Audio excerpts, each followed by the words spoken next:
거룩한 교회 성도 여러분, 이 영상을 보시는 하나님 나라의 귀한 자녀 여러분, 오늘은 2023년 9월 1일입니다.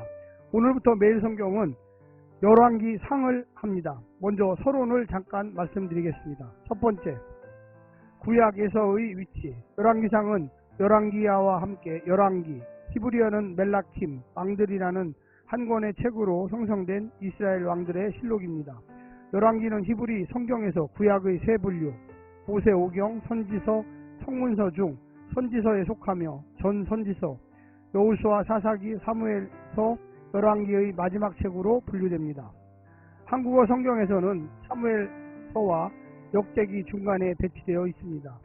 사무엘서부터 열왕기까지는 내용상 이스라엘의 왕정 시대 전체를 다루며 구체적으로 사사 시대의 종결, 이스라엘의 단일 왕국 시대, 분열 왕국 시대, 북이스라엘의 멸망, 남유다의 멸망을 시대 순으로 서술하고 있습니다. 구약의 헬라어 번역본인 70인역은 이런 내용을 반영하여 사무엘하와 열왕기상, 열왕기하를 왕국서, 헬라어로는 바실레이온으로 통일하고 각각 왕국서 1, 2, 3, 4로 부릅니다. 라틴어 번역본도 역시 마찬가지입니다.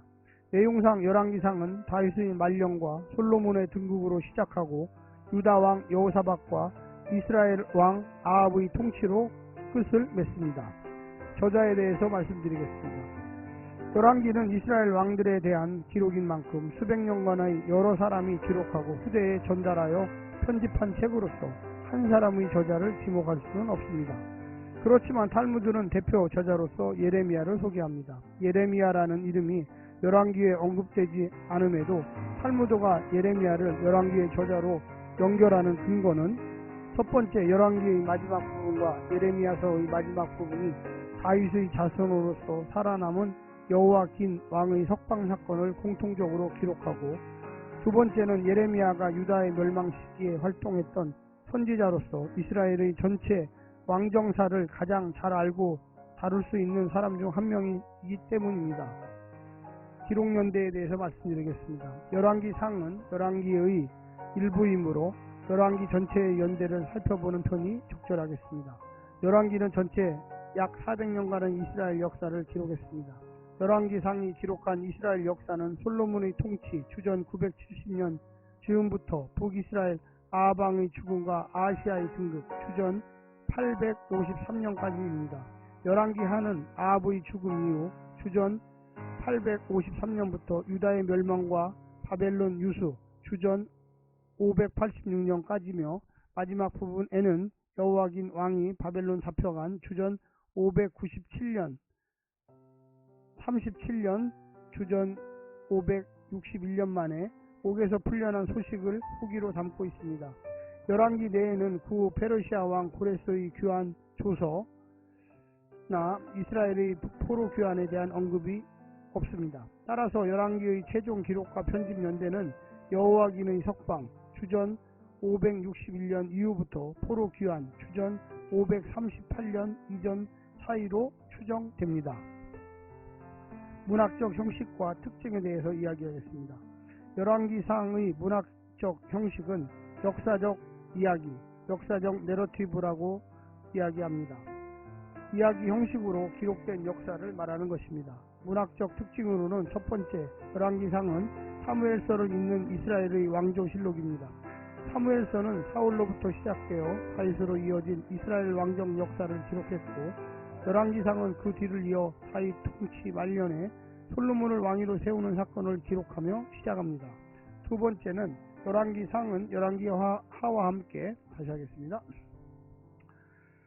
두 번째로는 열왕기상은 열왕기하와 함께 한 권의 책입니다. 열왕기라는 공통된 이름만 아니라 내용상으로도 열왕기상 끝에 소개된 북이스라엘 아하시아의 통치 기사가 열왕기하의 시작에 연결됩니다. 또한 열왕기는 다윗 통치 말기와 솔로몬 왕정부터 분열 왕국의 모든 왕정을 연대순으로 다루고 있습니다. 특히 르호보암과 여로보암으로 시작된 분열 왕국 이후로는 유다 왕들과 이스라엘 왕들의 통치를 몇 개씩 묶어 교차적으로 소개합니다.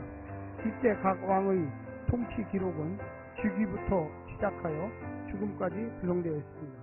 그러므로 열왕기와 그 앞에 위치한 사무엘서를 합치면 이스라엘 전체 왕정의 실록이 됩니다. 역대기로 이스라엘 왕정 역사를 서술하지만 분열 왕국 시대의 북이스라엘 왕들은 생략하고 남유다 왕들의 통치만 다룹니다.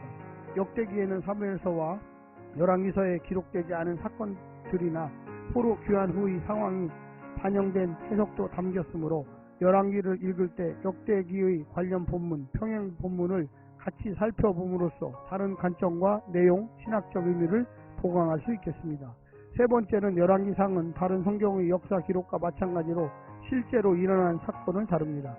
역사성을 보여주는 증거로는 각 왕의 소개에 언급된 즉위년과 통치기간, 동시대 남북 이스라엘 왕들에 대한 언급, 대조 연도, 당대의 인물과 사건들, 열왕기상의 저작에서 사용된 역사적 자료들, 성경 밖에서 역사성이 증명된 사건, 예를 들어 아합의 카르카르 전투 등을 꼽을 수 있습니다. 이런 역사적 사건을 기술하고 있는 데 있어 열왕기상은 사무엘이나 역대기처럼 대부분 이야기 형식, 내러티브를 취하고 있습니다. 네 번째는 열왕기상에 기록된 역사는 신학적 의미를 함축합니다. 하나님과 관련하여 이 책은 이스라엘 왕정 역사 전체에서 그분이 이스라엘과 열방의 통치자이며 온 세상 역사의 주관자임을 알립니다. 왕에 대해서는 각 왕이 여호와의 눈에 정직한 왕인지 악한 왕인지를 평가합니다. 중대한 역사적 사건이나 왕들의 정치, 군사, 외교, 경제 등 표면적 업적에 중점을 두기보다는 각 사건에서 왕이 하나님과 어떤 관계 속에 있고 주어진 상황에서 어떤 선택을 하는지에 집중하며 그로 인한 책임과 결과를 이끌어냅니다.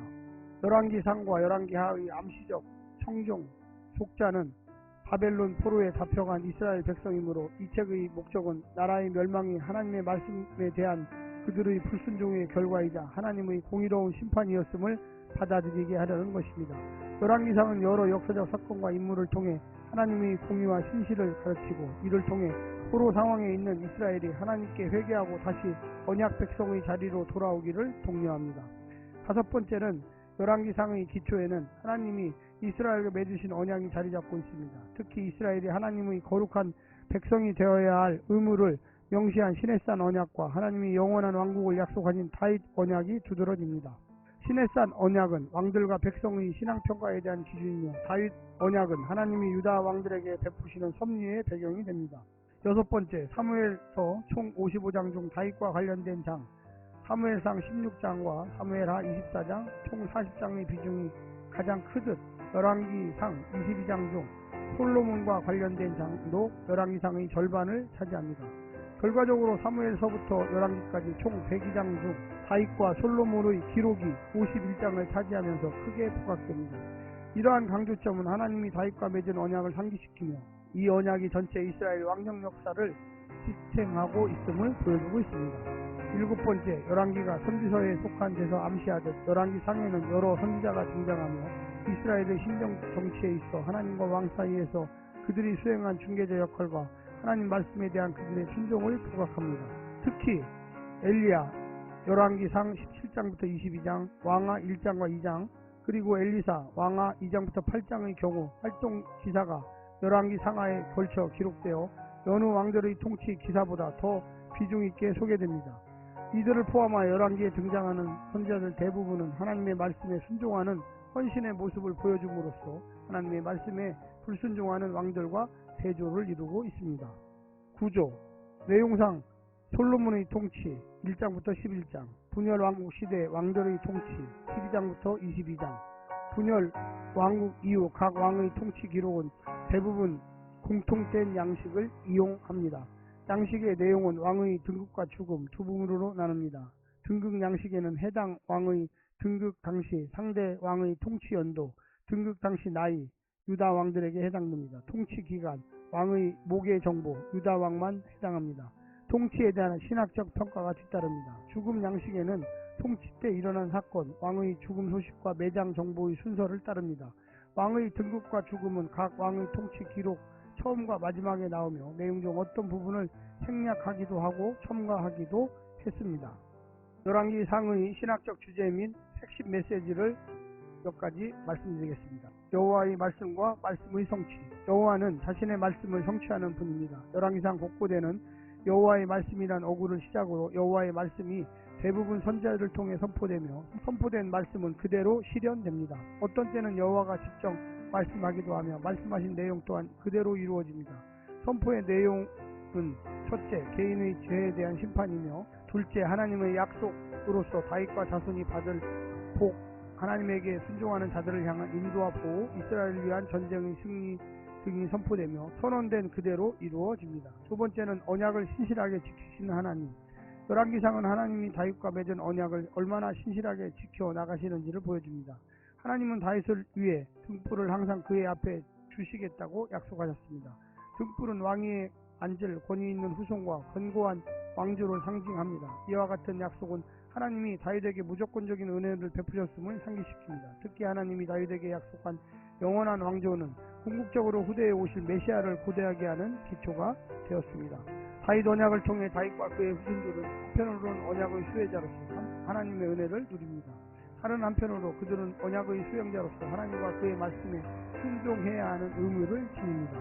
열왕기의 기록은 다윗이나 그의 후손들이 하나님께 온전한 순종의 삶을 살지 못했음을 보여줍니다. 그럼에도 하나님이 다윗과 후손들에게 긍휼을 베푸신 근원적인 이유는 다윗의 자손으로 오실 예수 그리스도의 대속을 통해 인간을 죄에서 구원하시려는 하나님의 계획을 이루시기 위함입니다. 세 번째는 여호와의 눈이 기준인 선과 악. 유다와 이스라엘 왕의 신앙평가는 그들이 여호와 보시기에 악을 행했는지 정직을 행했는지에 따라 구분됩니다.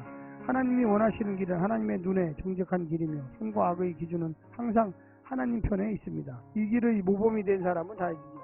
하나님의 눈에 정직한 길로 행하고 전심으로 하나님을 따른 자로 평가되었기 때문입니다. 그러나 이 평가는 그가 지은 죄를 간과한다는 의미는 결코 아닙니다. 다윗의 길로 행한 왕들인 솔로몬이나 아사의 경우도 그들의 선한 행실과 업적은 칭찬받았지만 그들의 배역과 불순종은 책망을 받습니다.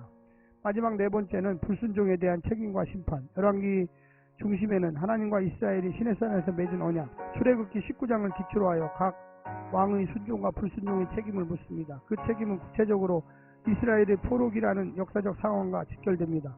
열왕기는 사무엘서에 이어지는 이스라엘 왕정 역사를 통해 언약을 충실히 이행하시는 하나님과 언약에 불충실한 왕들의 모습을 대조적으로 묘사하고 있습니다. 왕들의 불순종은 이스라엘 백성 전체의 불순종을 대표합니다.